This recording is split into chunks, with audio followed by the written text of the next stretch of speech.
Hello guys, कैसे हो आप सब? फिर स्वागत है आपके अपने यूट्यूब चैनल सीएम सेंटर में। तो आज हम स्टार्ट करेंगे हमारा न्यू टॉपिक जो है डायरेक्टिंग, जो फंक्शन ऑफ मैनेजमेंट के फोर्थ नंबर पे आता है। जो फर्स्ट नंबर पे हमने देखा था प्लानिंग, सेकंड नंबर पे हमने देखा था ऑर्गेनाइजिंग, थर्ड नंबर पे हमने देखा था staffing.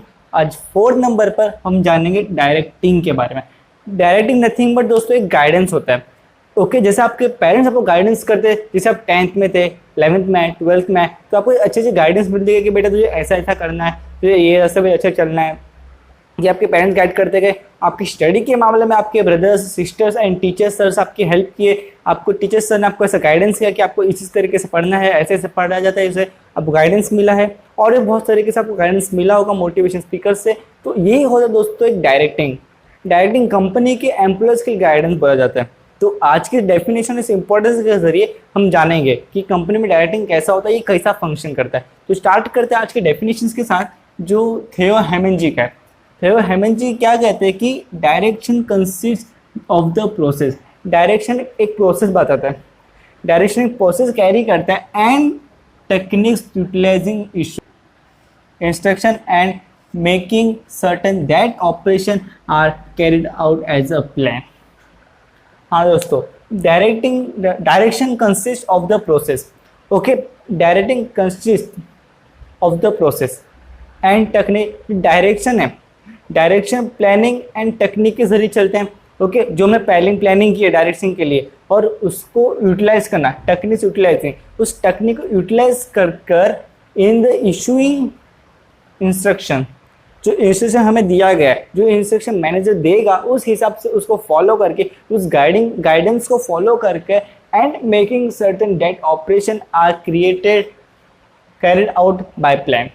Okay, making certain operation, उस पर एक अच्छा ऑपरेशन करना। जो वर्क दिया है, जो वर्क किया जाए कंपनी में, उसको ऑपरेशन बोलते हैं। क्योंकि उस ऑपरेशन को making certain that operation are carried out, देखने का वो ऑपरेशन बराबर चल रहा है कि नहीं, वो कैरिड आउट नहीं करके निकालने का, वही बोला जाता है डायरेक्टिंग के अंदर। ओके, तो ये था हमारा डेफिनेशन। अब हम जानते हैं इसकी कुछ इंपॉर्टेंस के बारे में। ओके, तो इंपॉर्टेंस में हमारे पास 10 पॉइंट्स है। जो प्लानिंग, ऑर्गेनाइजिंग, स्टाफिंग में हमने 10 पॉइंट्स देखे थे, तो आपके पास डायरेक्टिंग में भी 10 पॉइंट्स है इंपॉर्टेंस। तो फर्स्ट का स्टार्ट करते हैं। फर्स्ट नंबर पे आते हैं आपका इनिशिएट एक्शन। इनिशिएट मीन्स दोस्तों इनिशिएट करना, स्टार्ट करना। ओके, जब भी कोई एम्प्लॉय न्यू कंपनी में आता है तो उसे ट्रेनिंग दी जाती है, 3, 4, 5, 6 मंथ की ट्रेनिंग दी जाती है। तो उस ट्रेनिंग में क्या होता है, उसे डायरेक्ट किया जाए, उसे गाइड किया जाता है कि उसे कैसे काम करना है, कब काम करना है, कब कैसे काम करना है, क्यों काम करना है। तो ये सब उसे बताया जाता है, उसे गाइड किया जाता है, उसे डायरेक्ट किया जाता है। वही है इनिशिएट एक्शन। जैसे नवा शुरू, ओके, स्टार्टिंग में एक्शन लेना, स्टार्टिंग से ही एक्शन लेना, इसको बोलते हैं इनिशिएट एक्शन। ओके, सिंपल था। सेकंड पॉइंट देखते हैं इंटीग्रेट एफर्ट्स।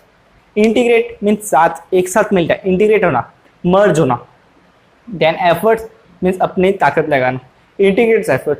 ओके, अब इतने बड़े ऑर्गेनाइजेशन बहुत सारे एम्प्लॉय काम करते हैं, तो बहुत सारे एम्प्लॉय काम करने पर एक इंटीग्रेट एफर्ट बनना चाहिए। सबका साथ मिलके उनकी दम लगनी चाहिए। ओके, सबका साथ मिलके एक साथ काम करके उनकी एक साथ ताकत लगाकर उन्हें काम करना चाहिए। ये होता है इंटीग्रेट एफर्ट्स। ओके, भले उन्हें मोटिवेशंस मिलती है, ओके, भले उन्हें इंस्पायर किया जाता है, डे टू डे मैनेजर्स उन्हें इंस्पायर करते हैं, उन्हें मोटिवेशन करते हैं, उससे के कारण एक इंटीग्रेट एफर्ट बनना चाहिए उनके बीच में।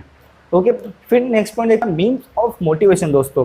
ओके, एक डायरेक्टिंग के जरिए ऐसे ही नहीं होते उस एम्प्लॉय को लेके आना, ओके, उसे जो काम देना उसे काम देकर हट जाना, उसे सब काम आता है, तुझे ऐसा ऐसा करना है, ठीक है मैं जा रहा हूँ, ये नहीं होता है। डायरेक्टिंग मीन्स एक मोटिवेट करना। ओके, वर्कर तो काम कर रहा है बट वो डेली के लाइफ में एक ही काम कर रहा है, उसका एक ही रूटीन है, तो उसको कुछ मजा आएगा क्या, वो थक जाएगा। लेकिन हमें अपने एम्प्लॉयर्स को ऐसा मोटिवेट करना है कि वो हमेशा फ्रेश फील करे, उसके मैनेजर को एक मोटिवेट करने आना चाहिए। वही होता है मीन्स ऑफ मोटिवेशन। डायरेक्टली में यही बताया जाता है कि हमें अपने एम्प्लॉयर्स को मोटिवेट करना आना चाहिए। जब वो मोटिवेट हो गए, तब वो फ्रेश फील करेंगे, तब वो और अच्छा काम करेंगे, जिससे कंपनी को और अच्छा प्रॉफिट होगा। ये एक साइकिल है दोस्तों। तो इसमें ही यही मीन्स ऑफ मोटिवेशन में यही बात बताई गई है। तो फोर्थ पॉइंट देते हैं प्रोवाइड स्टेबिलिटी। एक अच्छा स्टेबिलिटी प्रोवाइड करता है। कौन करता है? डायरेक्टिंग। बिकॉज मैंने आपको बताया कि कैसे कंपनी एम्प्लॉय को डायरेक्ट करता है, इतना अच्छा ट्रेनिंग देता है, इतना अच्छा मोटिवेट करता है, तो उससे क्या होता है, एम्प्लॉय उस कंपनी में रहते हैं, ओके, बहुत सालों सालों काम करते हैं, तो इतने अच्छे सालों सालों काम करते हैं ओके, इतने अच्छे एक्सपीरियंस बन जाते हैं, वर्कर इतने अच्छे एक्सपीरियंस बनते हैं, तो क्या होता है वो काम इतना अच्छा करते हैं, काम अच्छे लेवल पर करते हैं, तो उससे कंपनी का और बेटर होता है, उनसे वो कंपनी और बेटर प्रोडक्ट बनाती है, कंपनी न्यू इनोवेटिव आइडियाज़ लाती है, तो उससे कंपनी का प्रॉफिट बढ़ता है। तो ये होता है स्टेबिलिटी, प्रोवाइड स्टेबिलिटी, एक मैनेजमेंट का, एक कंपनी का स्टेबिलिटी बढ़ जाती है इससे। तो fifth point, कॉपिंग up with the changes.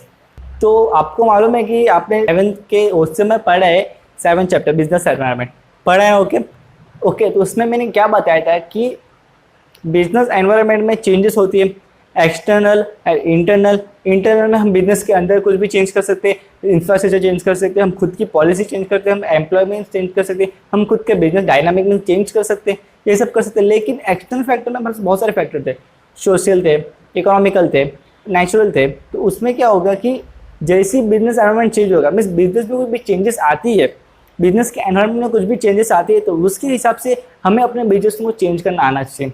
Means हमें अपने एम्प्लॉय को वैसे रखने आना चाहिए, मतलब वैसा ही हमें अपने एम्प्लॉय को डायरेक्ट करना चाहिए। ओके, समझा आपको? तो वही होता है कॉपिंग अप विद द चेंजेस में।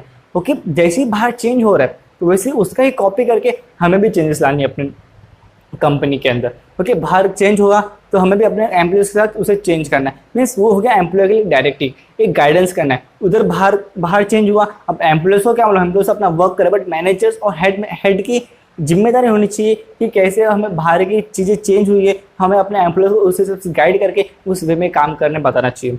ओके, बाहर जैसे आपको मालूम है आजकल टेक्निक्स बहुत चेंज हो गई है। ओके, पहले के जो वर्कर्स थे, जो उन्हें बटन वाला मोबाइल बनाने आता था, क्योंकि बटन वाला मोबाइल बनाते थे, जो होता था ना कीपैड वाले, वो आते थे। बट वही वर्कर को आप बोल लो स्मार्टफोन बनाने के लिए, बना पाएंगे? बहुत मुश्किल है दोस्तों। 100 में से 99 फेल हो जाएंगे, भले एक कैसे पास हो जाएगा मुश्किल से, वो होता दोस्तों। तो उसके हिसाब से कंपनी को गाइडेंस करना आना चाहिए कि हमें ऐसा ऐसा वर्क कर रहे हैं, टेक्निक्स चेंज करो। तो यही होगा दोस्तों हमारे 5th पॉइंट में, कॉपिंग अप विद द चेंज। तो 6th पॉइंट देखिए अभी दोस्तों, इफेक्टिव यूटिलाइजेशन ऑफ रिसोर्सेज। फिर दोस्तों ये फिर से आपके पास आ गया, आपने प्लानिंग में भी पढ़ा है यूटिलाइजेशन ऑफ रिसोर्सेज। ओके, आपने ऑर्गेनाइजिंग में पढ़ा है कि कैसे एक एम्प्लॉय को, एक ऑर्गेनाइजेशन को यूटिलाइजेशन ऑफ रिसोर्स कैसे परफेक्ट करने आना चाहिए, ये आपने पढ़ा है। और आपने स्टाफिंग में पढ़ा है यूटिलाइजेशन ऑफ ह्यूमन रिसोर्स को यूटिलाइजेशन आप पढ़ा है, ऑप्टिमम यूटिलाइजेशन। तो यहाँ आप पढ़ोगे डायरेक्ट नहीं भी इफेक्टिव यूटिलाइजेशन ऑफ रिसोर्स।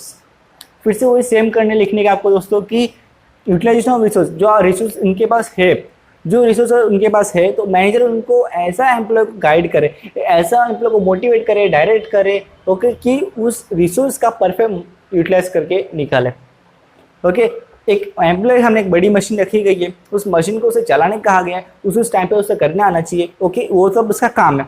अब मैनेजर को इतना अच्छा डायरेक्टिंग करना चाहिए, इतना अच्छा गाइडेंस करना चाहिए, इतना अच्छा बताना चाहिए कि उस एम्प्लॉय को परफेक्ट करना आना चाहिए, तब जाके उस यूटिलाइजेशन ऑफ रिसोर्सेज परफेक्ट होगा, ऑप्टिमम होगा। ऑप्टिमम मतलब दोस्तों अच्छे से अच्छा करके निकालना, ये होता है इस वर्ड का मीनिंग।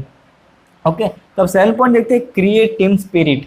टीम स्पिरिट, ओके दोस्तों, टीम की स्पीड होनी चाहिए। भले एम्प्लॉयज़ आते हैं काम पर, लेकिन ऐसा नहीं होना चाहिए कि अरे कोई एम्प्लॉय बोलता है उठ के, अरे ये कंपनी बहुत बेस्ट है, मैं कंपनी से बहुत प्यार करता हूँ, मैं इस कंपनी कुछ भी करने लगा है, ये पॉजिटिव कमेंट हो गया। और नेगेटिव हो गया कि अरे क्या सड़ा हुआ कंपनी है यार, कुछ ठीक से नहीं है, यहाँ पे कैंटीन में खाना ठीक से नहीं मिलता है, कभी भी कुछ भी करने नहीं देते यार, ये सब कुछ छुट्टी नहीं देते यार, ऐसे लोग नेगेटिव कमेंट करते हैं। तो ये क्या हो गया, टीम स्पिरिट का अपोजिट। ऐसा नहीं होना चाहिए। डायरेक्टिंग क्या बोलता है कि क्रिएट अ टीम स्पिरिट। जब तक उनके पास टीम स्पिरिट नहीं है तब तक कुछ भी नहीं। तो वैसे मैनेजर को अपने एम्प्लॉय को ऐसा डायरेक्ट करने का, ऐसा मोटिवेट करने का है कि एक टीम स्पिरिट बननी चाहिए, सब भाई बहन जैसे आके वर्क करने चाहिए कंपनी के लिए। तो ये होता है दोस्तों टीम स्पिरिट में। 8 पॉइंट देखते हैं, explores capability of individual. Explore करना, क्या कैपेबिलिटी ऑफ इंडिविजुअल्स मीन्स दोस्तों यहाँ पे वर्कर्स की बात हो रही है। ओके, कैपेबिलिटीज मीन्स दोस्तों उन वर्कर्स की एबिलिटी, उनकी करने की क्षमता, उनकी करने की ताकत, काम करने की ताकत। तो वो तो दोस्तों एक्सप्लोर करना, मैनेजर को आना चाहिए, कंपनी को आना चाहिए कि उसके अंदर क्या टैलेंट है, उस टैलेंट को बाहर निकालना, उसके वर्क को एक्सप्लोर करना, उस वर्क करने की कैपेबिलिटी को ताकत से बढ़ाना। तो वो उससे क्या होगा, कंपनी का ट्रेनिंग दे देती है अच्छा खासा। ओके, भली कि इंजीनियरिंग का सब सीख कर आता है, फिर भी उस इंजीनियर को ट्रेनिंग क्यों दी जाती है? कभी पूछा है, कभी अपने भाई बहन से पूछा, कोई इंजीनियर CS रह गए तो उन्हें पूछो कि भैया आपको मेरी कंपनी में ट्रेनिंग दी गई थी क्या? वो बोलेगा हाँ दी गई थी, 3 महीने की ट्रेनिंग दी गई थी। तो भैया आप इंजीनियर पढ़ के क्यों है? दोस्तों इसमें क्या होता है, कंपनी उस एम्प्लॉय के अंदर टैलेंट है, वो इंजीनियरिंग करके आए, लेकिन कंपनी की चाहती है वो एक स्टेप लेवल आगे हो, एक लेवल आगे हो, उसके लिए वो अपना एक्सप्लोर कैपेबिलिटी, उनकी एबिलिटी एक्सप्लोर करती है, उन्हें बढ़ाती है। तो ये था हमारा 8 पॉइंट। तो अब देखते हैं हम 9 पॉइंट में, इंक्रीज एफिशिएंसी लेवल। उनकी एफिशिएंसी लेवल, उनकी एफिशिएंसी, उनकी एबिलिटी बढ़ानी चाहिए, उनके पास कितना कैपेबल है वर्क करने के लिए। ओके, जैसे ये 5 पॉइंट हमारा एक्सप्लोर कैपेबिलिटी, वैसे ही 9 पर भी ऑलमोस्ट सेम है, इंक्रीज एफिशिएंसी लेवल। उनके पास कितने एफिशिएंट है, वो वर्क करने के लिए एफिशिएंट है, कितने कैपेबल है, उनकी एफिशिएंसी बढ़ाने में इनका हाथ होना चाहिए।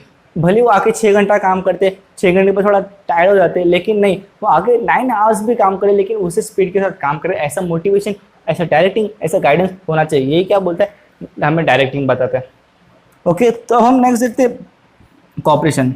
कॉपरेशन मीन्स वही दोस्तों, मिलजुल कर काम करना।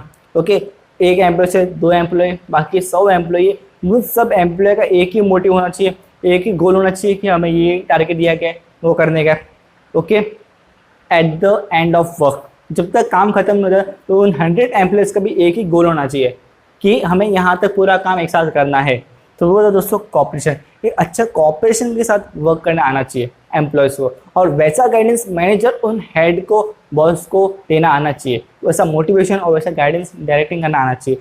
तो ये था हमारा आज का 10 पॉइंट दोस्तों। आज हमने डेफिनेशन देखी है, इंपॉर्टेंस देखी है, ओके, उसकी कुछ मीनिंग भी जाने कि डायरेक्टिंग कैसा वर्क करता है। ओके दोस्तों, आपको भी आपकी लाइफ में बहुत सारी डायरेक्टिंग मिलती रहती है। ओके, आपके टीचर से, आपके पेरेंट्स से, आपके फ्रेंड्स से डायरेक्टिंग मिलती रहती है। आप भी किसी को डायरेक्ट करते हो कि नहीं भाई तू ऐसा ऐसा कर, आपको जिस चीज़ की नॉलेज हो। आपको गेम खेलना अच्छा आता है तो अपने दोस्त को बताते हो, गेमिंग के अंदर डायरेक्ट करते हो कि आपको तुझे ऐसा ऐसा खेलने का है, तुझे इस तरफ जाना है, तुझे इस तरफ नहीं जाने का है। आप गेम खेलते रहते, आपको मालूम होगा। आपके फादर मदर को आप अपना डायरेक्ट मोबाइल चलाना सिखाते हो, तो वो भी दोस्तों एक टाइप का डायरेक्टिंग है। आप मोबाइल चलाना सिखा रहे हो तो आप डायरेक्ट कर रहे हो कि तो आपको ये वर्क में जाना है, आपको ऐसा ऐसा फंक्शन करना है, आपको ऐसा मोबाइल चलाना है। तो ये क्या होगा दोस्तों, डायरेक्टिंग होगा। ऐसे ही अब हम डे टू डे लाइफ में भी डायरेक्टिंग करते हैं, at the same time company भी वैसे ही डायरेक्ट करता है। ओके दोस्तों, तो आज हमारा ये टॉपिक खत्म हो रहा है। अगर आपको इसमें कोई भी डाउट हो, ओके, तो आप मुझे कमेंट सेक्शन में जरूर पूछ सकते हो। अगर आपको ये वीडियो जरूर पसंद आया हो, अपने दोस्तों को शेयर कीजिए और बताइए कि ऐसे ऐसे कंटेंट इधर है। Okay, thank you.